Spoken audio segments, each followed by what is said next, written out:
covering every county. This is your statewide newscast, Arkansas Today. Good afternoon, I'm Mallory Brooks. Thanks for watching Arkansas Today on this Wednesday afternoon. The first medical marijuana dispensary in Northwest Arkansas opens today. The Relief Center is having a soft opening right now. That's where we find our own Clarissa Bustamante live from Bentonville, reporting on how the community is reacting to the opening. Hi, Clarissa.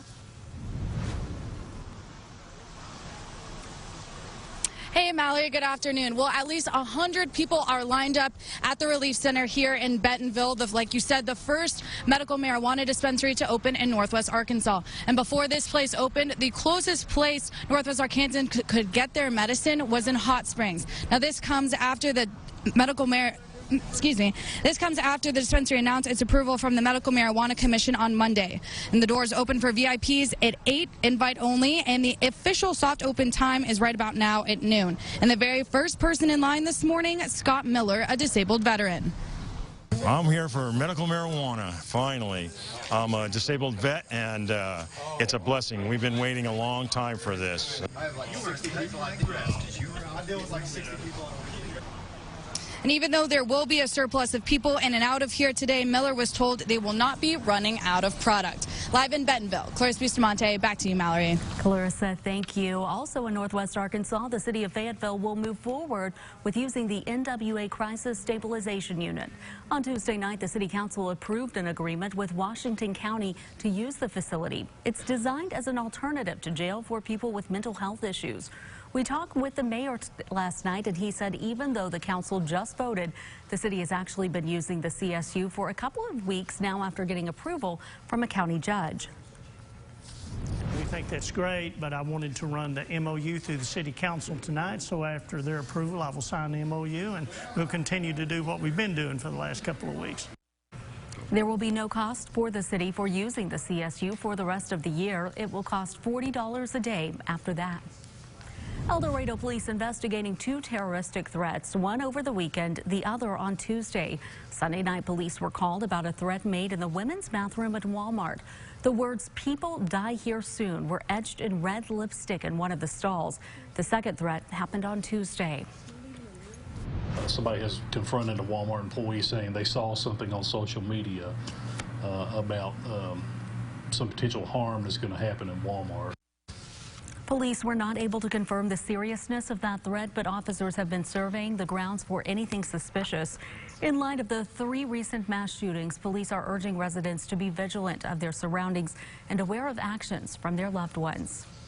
Boy Scouts of America has been plagued by accusations of child sex abuse by Scout leaders for over a decade. But a new lawsuit alleges the problem is much bigger than anyone knew, going back decades and involving hundreds of alleged victims who are now coming forward for the first time. Stephanie Gosk reports. The accusations range from taking lewd photos to groping to rape. Scout leaders allegedly abusing children, often on trips away from home without their parents. The problem is much greater than originally thought, described as a pedophilia epidemic in a new lawsuit filed on behalf of one anonymous accuser in Philadelphia. You cannot trust the Boy Scouts of America to weed out the bad apples because they haven't. Attorneys now say 350 new victims have come forward since March, responding to a public call to share their stories. The complaint accuses Boy Scouts of America of hiding the scope of the problem to protect its reputation and the abusers, including a former mayor and a local doctor. I sat down with 2 of the alleged victims this summer. He said, "Come to my room, I want to show you something." And at that point, he told me to take my pants down, and he touched me down there. Both accused their Scout leaders, who were in their 30s and 40s at the time, of sexually abusing them decades ago. James Kretschmer says after the abuse, he wanted to take his own life. I was actually sitting in the middle of the highway, the big road, waiting, and I can remember just thinking, it'll just be okay if a big truck comes by. It'll be over. I don't have to deal with this anymore. NBC has not independently verified the 2 men's accounts, but did speak to friends and family they told at the time. In a statement, the Boy Scouts of America says in part, "We believe victims and sincerely apologize to anyone who was harmed during their time in scouting," adding, "The BSA has taken significant steps over many years to ensure that we respond aggressively and effectively to reports of